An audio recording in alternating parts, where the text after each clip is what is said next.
তো আজ রান্না করা হচ্ছে ছোলা মাখা। তো রান্না বলতে হঠাৎ করেই মানে সবার একটু খাওয়ার ইচ্ছে হলো যে কী রান্না করা হবে। তো সেই সূত্রে দেখো ছোলাটা সিদ্ধ বসিয়ে দিয়েছে, ভিজিয়ে তো রেখেছে সকালবেলায়। আর একটা মশলা করছে, ধনে জিরে গরম মশলা শুকনো লঙ্কা দিয়ে একটা মশলা করা হবে, চাট মশলা।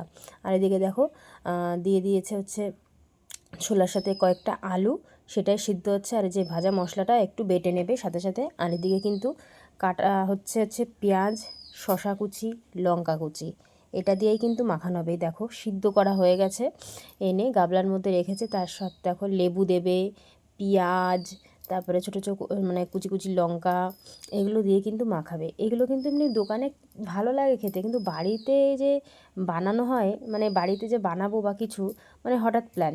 তো যাই হোক, লেবু দিল, একটু সর্ষের তেল পর্যন্ত দিল। খেতে কিন্তু খুবই টেস্ট হয়েছিল, তোমরাও কিন্তু বাড়িতে ট্রাই করতে পারো।